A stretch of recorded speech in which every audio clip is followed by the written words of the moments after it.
정말 오랜만입니다. 이 사람 이재명 정부입니다. 그중 한 명 바로 김의겸 신임 새만금 개발청장입니다. 제가 굳이 다 언급하지 않더라도 과거에 흑석동 투기 논란 혹은 청담동 술자리 논란의 당사자, 숱한 의혹과 논란의 중심에 섰던 인물이기도 합니다. 그런데 오늘 본인이 청장으로 차관급으로 임명이 되자마자 인사차 국회를 찾았습니다. 화면을 만나보겠습니다. 안녕하십니까. 새만금 개발청장 김의겸입니다. 대통령께서 임명하셨으니까 어쩔 수는 없습니다만 부동산 관련돼서 국민의 공분을 사서 이 인사가 적절한지에 대해서 국민들의 관심이 쏟아지고 있는 마당에 미리 연락도 없이 이렇게 덜컥 나와서 인사를 하면 그냥 우리 위원회는 그거를 용인하는 겁니까? 흑석동 투기로 온 국민이 분노했던 기억을 그대로 가지고 있습니다. 2년 전 온 국민이 집값 문제로 불안에 떨고 있는데 공직자인 제가 큰 돈을 들여 집을 샀습니다. 국민의 기대를 저버린 어리석은 행동이었습니다. 지난 2년 후회하며 살았습니다. 오명을 씻어보려고 몸부림을 쳐봤습니다. 그렇기 때문에 존경하는 신영대 의원님하고 경선에서도 떨어진 거 아닙니까? 그렇게 했는데 오늘 부동산 문제를 다루는 우리 상임위원회 버젓이 저렇게 앉아있는 데다가 아직까지 형사재판을 받고 있는 걸로 알고 있습니다. 아까 강주는 국민통합비서관보다는 더 높은 직급의 김의겸 전 의원 신임 새만금 개발청장인데요. 성춘 부의장님, 꼭 야당의 비판 아니더라도 여당 내부에서도 김의겸 신임 청장에 대한 비토 여론은 전혀 없습니까? 전 있는 걸로 알고 있고요. 아, 그래요? 심심찮게 들려오고 있고. 근데 사실 이번 이재명 정부에서 인사에 대해서 내부 진보 진영에서의 반대가 있었던 건 초기부터 있었잖아요. 그러니까 검사 출신 민정수석 이것 때부터 처음 사실 반대 목소리가 있었는데 이번 반대 의견은 그때랑 좀 결이 다른 것 같습니다. 또 김의겸 전 의원이 개발청장이 갖고 있는 문제들에 대해서 새만금 개발청장으로서 적절하냐라는 그 내부적 좀 문제의식도 있는 것 같고요. 일단 그럼에도 불구하고 대통령실이 김의겸 전 의원을 개발청장이 임명한 이유에 대해서는 일단 언론인 출신이고 그리고 전북 지역을 바탕으로 지역구로 둔 국회의원을 했던 사람이기 때문에 아무래도 새만금의 이런 개발 가치나 이런 것들을 좀 언론인 출신으로서 홍보하는데 적합한 인사다라고 일단 임명 사유를 밝히긴 했습니다. 그런 역할을 잘 해내기를 기대합니다만 여전히 아까 우리가 봤던 그 통합비서관은 또 너무 오른쪽에 계신 분이었는데 김의겸 전 의원 같은 경우에는 이런 음모론이나 이런 것들을 주장하면서 또 너무 왼쪽에 있는 분을 또 임명을 하면서 참 다양한 분들을 임명하고 있는 것 같습니다. 근데 일단 이것도 역시 마찬가지입니다. 이분도 인사청문 대상 스펙트럼이 넓으네요. 생각해 보니까 인사청문 대상은 아니기 때문에 아마도 어떤 역할을 하느냐에 따라 역할을 잘 하느냐에 따라서 아마 진보 진영 내부에서도 일단 지켜보자라는 얘기가 좀 일단은 있지 않을까. 근데 일단 시작부터 논란이 되기 때문에 김의겸 청장이 잘 해 나가야 될 것 같습니다. 이게 야당에서 흑석 김의겸 선생 새만금 투기청을 만들 작정인가? 물론 그 부동산에 대한 투기 자체가 엄청난 위법은 아니라고 하더라도 문재인 정부 시절에 기조와는 정반대 청와대 대변인으로서 정치적 도덕적 책임을 지고 물러났기 때문에 이현정 의원님, 김의겸 전 의원, 김의겸 신임 청장과 이재명 대통령이 좀 인연이 있는 편입니까?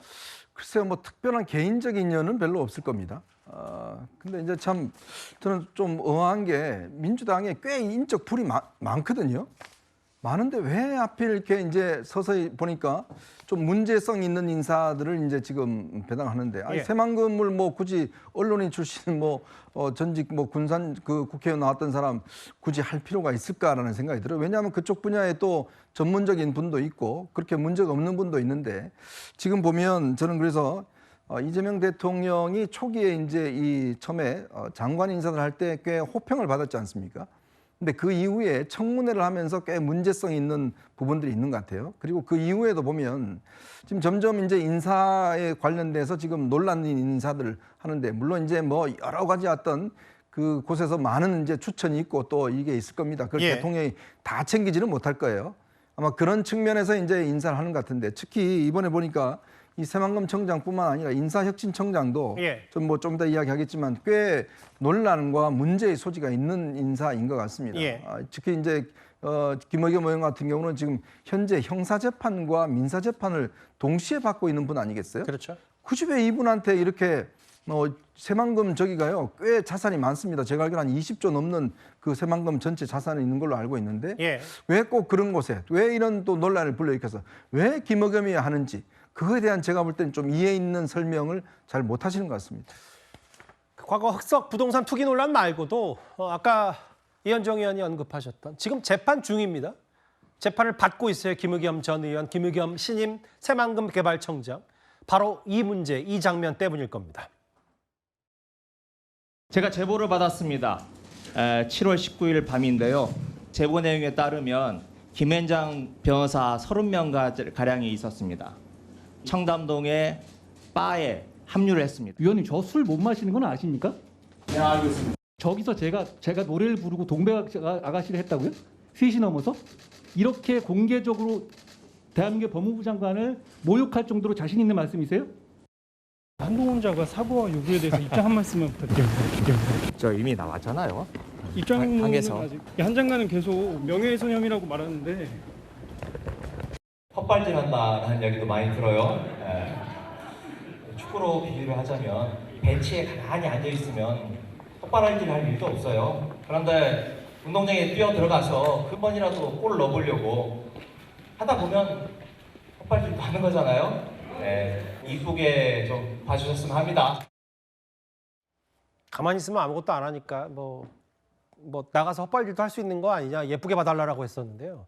그 윤기찬 부위원장님, 뭐 앞서 쭉 제가 언급한 거 일단 그렇다 치더라도 이른바 한 2, 3년 전에 한동훈 전 대표가 법무부 장관 시절에 발칵 뒤집혔던 바로 이른바 청담동 술자리 의혹, 가짜 뉴스, 가짜 정보 유포로 지금 민형사상 재판 중인데 법적으로 재판 여부와 신임 새만금 청장 임명과는 전혀 상관이 없는 겁니까? 상관은 없죠. 재판도 좀 확정된 게 아니고 예. 민사 같은 경우는 10억 원을 청구했죠. 그렇죠. 재판 진행 중인데 문제는 뭐냐면 저는 공직자로서의 자격, 그러니까 이건 어떤 법률적 자격이 아니고 예. 국민이 생각하는 기준상의 자격의 문제가 있다고 봐요. 청담동 술자리 의혹 같은 경우에는 본인이 유감 표명은 했지만 실제 사과를 거부한 적도 있어요. 그러니까 유감 표명한 이후에 예. 모 방송, 라디오 방송지 나가가지고 사과를 하겠냐 그랬더니 사과 안 한다고 명확히 얘기를 하셨거든요. 그리고 본인이 기자를 지내신 분이에요. 그러면 김앤장 변호사 30명과 대통령과 법무장관이 특정 주점에 가가지고 그렇게 할 수 있다라고 생각했을까? 저는 그렇지 않다고 봅니다. 약간 본인이 그걸 믿고 싶었다는 믿은 거에 대해서 국회의원 자격을 이용해서 그걸 공표한 거죠. 그렇다면 기본적으로 사과를 한 이후에 공직을 맡아야 되는데 아직까지도 명확히 피해 당사자에게 사과를 하지 않았어요. 근데 사과하지 않은 게 사실관계가 밝혀지지 않았기 때문에 사과하지 않은 것이 아니고 사실관계에 대해서 이미 밝혀졌거든요. 그렇다면 뭔가 매듭을 져야 되는데 매듭 짓지 않고 그냥 진행돼 온 거죠. 그런 분이 새만금 개발청장이라는 중책을 맡았다. 저는 새만금 개발청장이라는 자리는 사실은 30년간 공전되어 온 개발 프로젝트를 뭔가 마무리를 지어야 되는 중차대한 직책입니다. 거기에 전문성도 없고 저런 논란이 아직까지 사그러들지 않는 분에 대해서 임명권을 줬다, 임명을 했다. 이 부분은 사실 인사권자께서 왜 그런 선택을 했는지 저도 좀 이해가 안 되는 부분이 있습니다. 지역구가 그쪽이기 때문에 전문성이 아예 없다라고 제가 노파심에서 한번 하나 잠깐 문장을 거들어 볼게요. 강성필 부위원장님. 네. 근데 어제 사실 새만금 청장보다 좀 더 어찌 보면 인사를 총괄하는 무게감이 있을 수 있는 인물에 최동석 인사혁신처장이 임명이 됐는데 과거 유튜브 채널을 좀 운영했던 모양이더라고요. 그런데 청담동 술자리를 확신한다? 라는 발언을 해서 어제 한동훈 전 대표가 주말에 어떤 SNS를 올렸냐면요. 김의겸, 최동석 두 사람 싸잡아서 국민들이 화나라고 일부러 이렇게 모아놓은 건가? 이재명 대통령 인사를 이렇게 비판했습니다. 이제 김의겸 새만금 청장이 과거에 이제 청담동 술자리 관련해 가지고는 어쨌든 저는 야당 의원이 이런 큰 의혹에 대해서 제기하지 않으면 누가 할 수 있을까 저는 그런 생각이 있기 때문에 좀 사실을 좀 더 기반으로 해가지고 좀 더 제대로 된 취재가 됐었다면 더 좋았겠다는 아쉬움은 있지만 예. 저는 야당 의원이 그렇게 그 의혹 제기한 거에 대해서는 저는 비난할 문제는 아니라고 생각합니다. 그리고 이제 이분이 또 그 지역 출신이기 때문에 지역의 정서를 잘 알고 또 예. 국회의원 해봤기 때문에 예산 문제라든지 정치력을 발휘해서 예. 좀 일을 잘할 수 있을 것이다라고 믿고 이제 최동석 인사혁신처장 같은 경우는 우리 방금 화면에도 나왔지만 저분이 뭐 교보생명이라든지 예. 어쨌든 공직이나 대기업에서 인사와 관련된 업무를 오랫동안 하셨던 분이에요. 예. 그렇기 때문에 어떤 과거에 어떤 발언들이 논란이 있을 수는 있지만 사실 뭐 양당이 다 뭐 논란 있는 사람, 발언 구설수 있는 사람 다 청구한지 않은 적 없는 거 아니잖아요. 물론 이제 이 대통령 하늘이 낸 사람 이만 좀 과도해 보이긴 하죠. 예. 하지만 뭐 전체적인 취지로 능력이 있다는 건 저도 동의를 하기 때문에 예. 어쨌든 인사의 전문성을 발휘해서 인사혁신처장으로서 일을 잘해줄 거라고 믿습니다. 그러니까 강서필 위원장 말씀 의견 저도 동의해요. 왜냐하면 한국은행에서 인사조직개혁팀장을 지냈고 교보생명에서도 인사 관련 업무를 맡았었기 때문에. 근데 이제 문제는 유튜브 채널 운영에서 했던 말인 것 같은데 다음 화면을 볼게요. 5년은 너무 짧다. 10년, 20년에도 된다. 눈물 흘렸다는 유튜브 내용. 이재명 대통령은 보통 사람이 아니다. 하늘이 내린 사람이다. 영재성을 가진 천재다. 민족을 구원할 거고. 단점은 마음이 여리다. 이 발언들은 좀 어떻게 해석할까요? 우선 뭐 이재명 대통령을 존경하는 마음이야 제가 어떻게 하겠습니까? 예. 존경하시니까 이제 인사혁신이 된 건데 문제는요. 이 인사혁신처라는 곳이 굉장히 중요한 역할을 합니다. 우리나라 공무원들이 전체가 한 110만 명 정도 되고요. 예. 그다음에 이제 5, 6, 7급, 뭐 8급의 정규직 공무원들을 보면 70만 명 정도가 돼요. 근데 인사혁신에서 주로 하는 일이 뭐냐면 이들의 승진 문제라든지 예. 또 어떤 포상이라든지 등등 또 인사제도라든지 굉장히 중요한 일을 합니다. 예. 그만큼 공무원들의 어떤 공평하고 정당한 인사들 이런 것들 또 징계라든지 뭐 이런 것들을 이제 인사혁신에서 하는데 이분이 무슨 이야기를 했냐면 인사는 코드 인사를 해야 된다는 이야기를 했어요. 예. 옛날에 이제 이낙연 전 대표 뭐 이렇게 비난하면서 코드 인사를 해야 된다. 자, 코드 인사라는 게 뭡니까? 결국은 우리 편 인사를 해야 된다는 거 아니겠어요? 그러니까 본인들 좋아하는 입맛에 맞는 말을 하는 사람만 안 치겠다. 뭐 이 말인 거죠. 저는 뭐 이재명 대통령에 대해서 뭐 존경하고 칭찬하고 이거는 뭐 제가 볼 때는 뭐 다른 분 다 하니까 뭐 별 문제가 없다고 봅니다.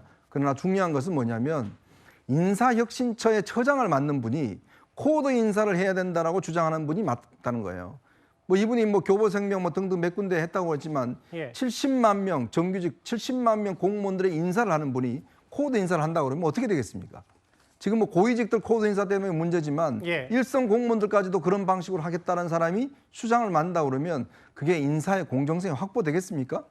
저는 그런 면에서 이분은 부적절하다. 왜냐? 그렇게 본인이 소신을 밝히셨고 예. 자 코드 인사 한다는데 그 사람이 인사혁신처장이다. 과연 그게 이재명 대통령의 국정 철학과 맞는 이야기인지 한번 묻고 싶습니다. 알겠습니다. 5위와 4위는 대통령의 인사 관련 논란, 여권에서도 우려하는 부분들을 좀 하나하나 만나봤고요. 뭐 다소 생경한 인물도 있습니다만 김의겸 전 의원이 오랜만에 등장했습니다. 4위까지 짚어봤습니다.